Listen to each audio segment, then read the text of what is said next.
going on, everyone? John Petroselli here, and today I am showing off a really rare unicorn piece, really. This is a Selmer FF, or what's also known as the 4040 mouthpiece. Back in the late 1940s, Selmer had established a London-based operation in England, both to distribute a variety of different instruments and as sort of a special operations, a skunk works, if you will, to do research and development on new products that they could bring to the market. And one of the major disruptions in the history of the saxophone was the evolution of mouthpiece technology, particularly in the United States. A variety of American brands of saxophones meant that there were mouthpiece makers who were making specialty mouthpieces for solo work in jazz contexts, and Selmer was really behind in this area in the late 40s. The likes of Otto Link and Bobby Dukoff had really changed what the saxophone sounded like, what it felt like, and how it responded. With legendary saxophonists, of course, Charlie Parker and John Coltrane picking up Selmer super balanced actions, the Selmer family felt that it was finally time that they launched a mouthpiece to be paired with their instruments.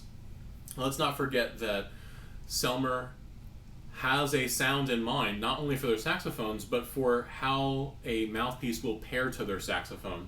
And they wanted to produce a metal mouthpiece to compete with the likes of Link that was designed with their philosophy, with their sonic aesthetic in mind. 200 alto mouthpieces and 200 tenor mouthpieces were produced as prototypes and proof of concept of this idea.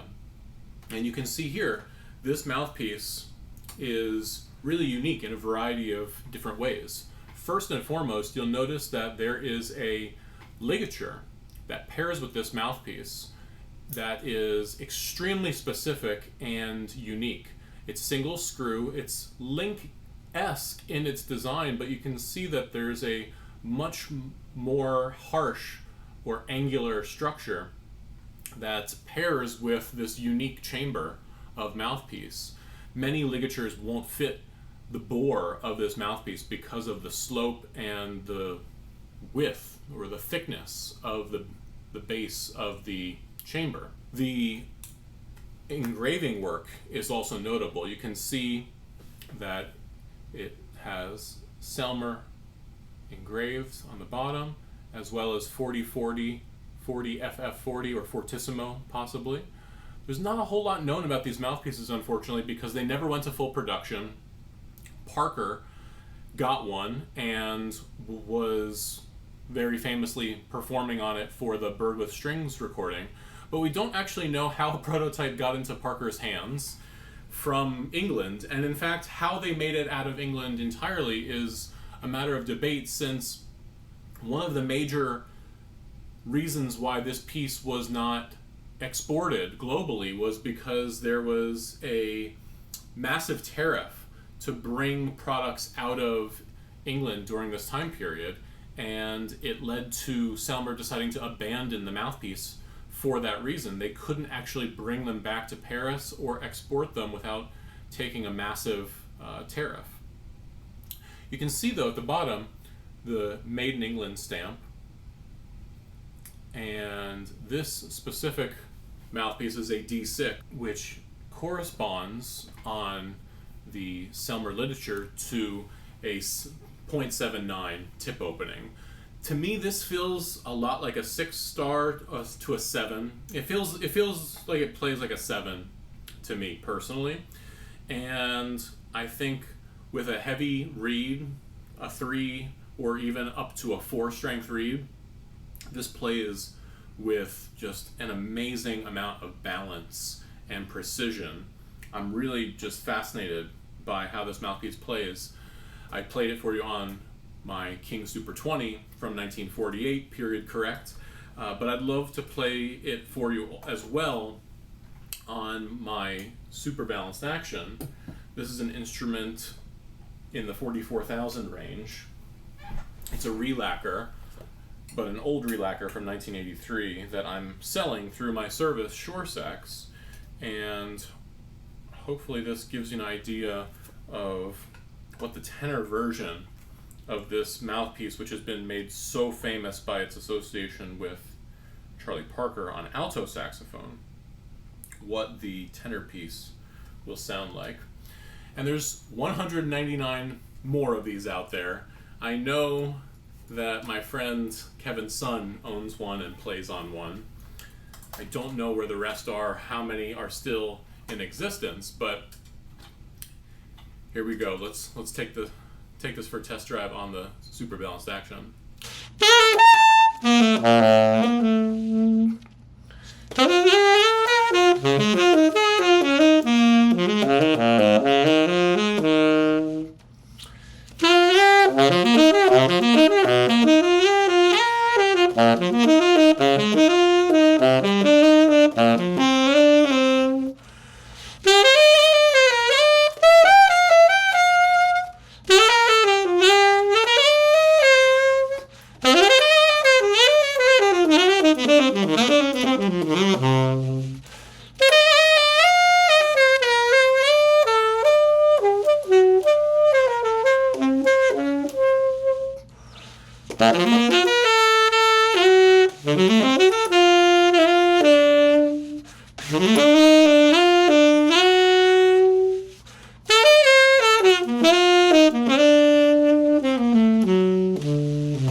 So now that you've heard the mouthpiece, let me talk to you about why I'm so conflicted about owning it.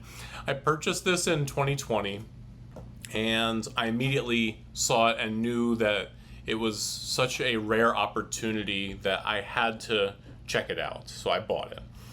And you can see here, all of the original gold plating has worn off at this point. It could be replated, but I want to keep it in its original condition, especially because you can tell that the tip and the rails are all original. They've never been messed with. And the interior of this mouthpiece, again, has just been untouched in its time.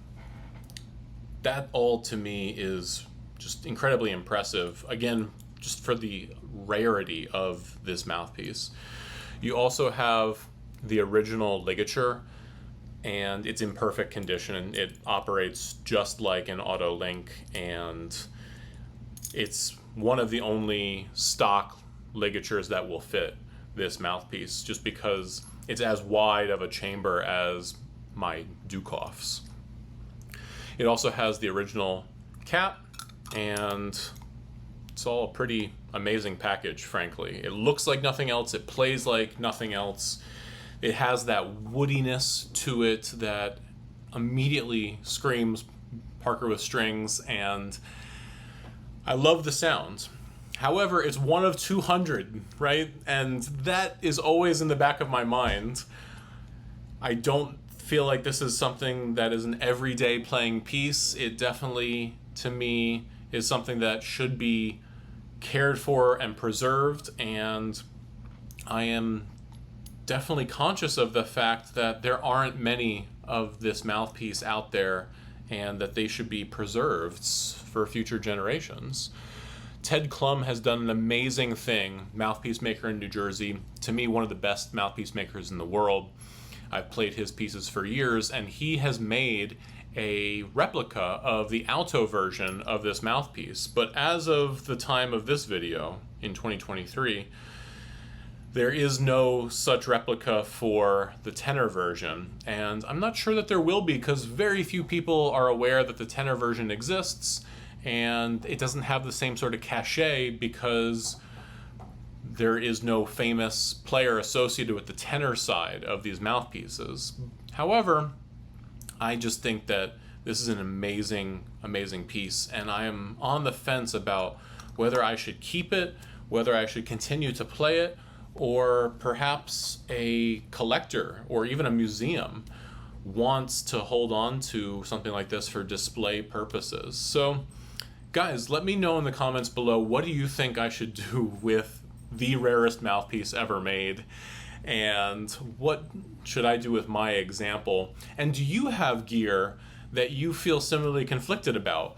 There are a lot of really interesting pieces of equipment in the saxophone world that I think raises questions about, should it be treated like it's a brand new Yamaha 82Z? Should you be going out and hitting the clubs every night playing on this gear?